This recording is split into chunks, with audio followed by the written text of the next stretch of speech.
No, I haven't. And but I can imagine it. What surprises me is Helga says that the the local cities and towns and counties are having financial problems as well, and that to me is surprising.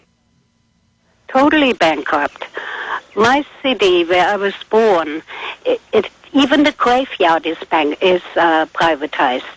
And on top of it, they lost billions on Lehman Brothers. I mean, there are, it's just absolutely, and I had been fighting there a whole year against privatization of the last things, which was the buses. And people just don't know about the IMF. I mean, it's they have been working behind the curtains for a long time. Yeah, privatization is not privatization, to boil it down for new viewers and listeners. It is private corporations becoming government and charging you a lot more money for it and stealing the infrastructure that the people paid for. Right. And they do no repair. And if it's totally broken, I guess they're going to give it back to the people again. Something like it. I don't know. Maybe not. Maybe then just everything falls apart. What was that, Bob? Maybe the people will take it back. I mean, so far, every city in Germany is broke. Everything. There are also no jobs around. And, you know, we have this government handout which makes everybody paralyzed.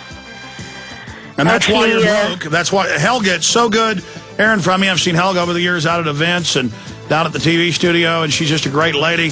And I got your call a few weeks ago, Helga, and then the number was around here somewhere, and I meant to call you back to see what it was going on. But it's good to hear your voice and call in more often, Helga. You're awesome. We'll be back in 1 minute with Bob Chapman with more of your phone calls.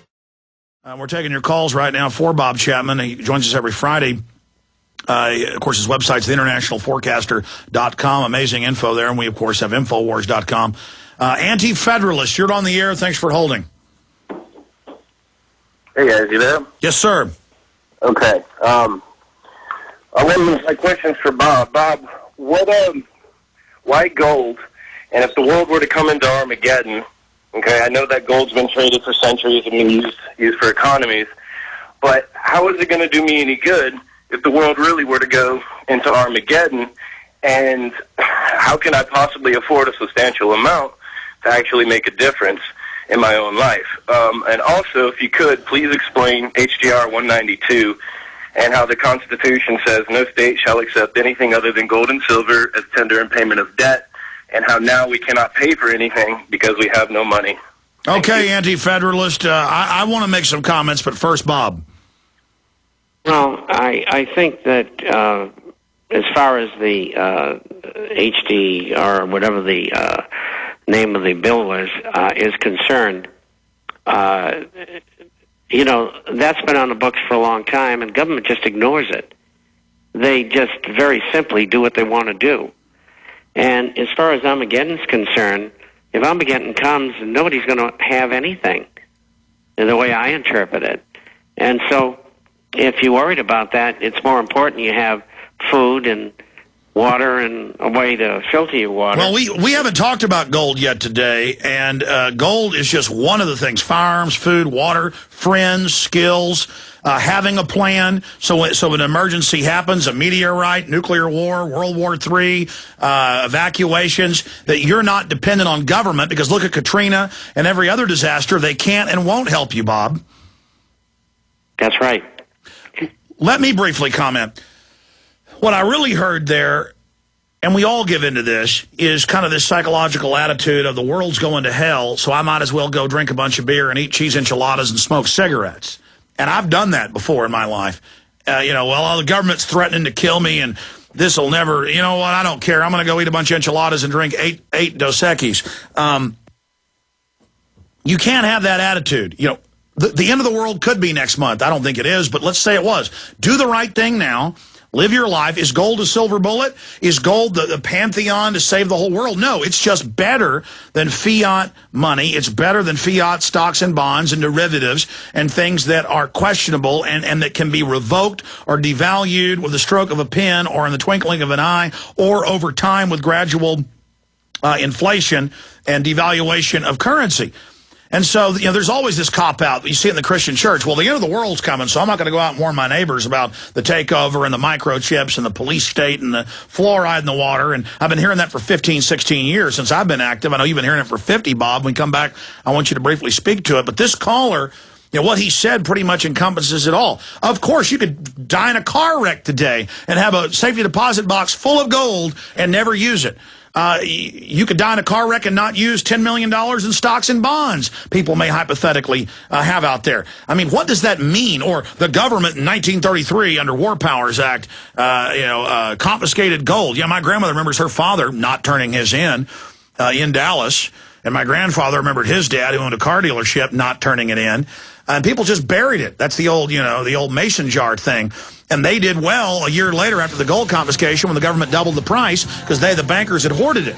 So, I mean, just because the government might take your house, don't have a house. The government might take your kids, never have kids. The government, if you get your wife pregnant, the baby might have a medical problem, so let's not have a baby. Oh, I might have a wreck on the highway, so I won't drive my car. That's called turning into a recluse.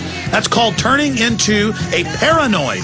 We are taking control of our world. We are bold. We are not in fear. But I hadn't talked about gold and the economy with Bob this week, but I'm glad the caller brought it up. Gold was $260-something an ounce 7 years ago. It's $1,254.20, all-time high in Europe, all-time high here. $10.80 up today, and this is in the dead time for metals, usually in the summer. These banks are engaged in the orderly takedown of every sovereign nation and every currency. It's just another phase of shearing us, looting us. Bob Chapman, again, the caller was saying, if the world's about to end, why should we want to be financially prepared? I mean, that sounds like, why shouldn't I just jump off a cliff? Well, I don't think anybody should commit suicide out there. I mean, if people have got the attitude it's the end of the world, I mean, that's crazy. It's the end of the world if we keep being helpless and stop taking action. But people are taking action, and they are getting food and water and trying to become more self-sufficient and planting gardens and not watching as much television and not drinking fluoridated water. I mean, all of that is just about getting healthier, and we've had it good so long, we're standing up against tyranny so we don't lose it. Bob Chapman. Well, that's exactly right, and that kind of attitude ends up in, why don't you just, as you said, jump off a cliff. So you can't answer those questions because they're unanswerable. We know what to do. We've seen other societies over the centuries, what they've done. And so you put your food away, dehydrated and freeze-dried, you get a filter, and you're able to defend your family. And then if you got money left over, then you give Midas a call and get yourself some gold and silver coins. And in that process, get yourself a free 1-year subscription to the International Forecaster. That's all you have to do is call in and ask. You buy one coin, and you're off and running.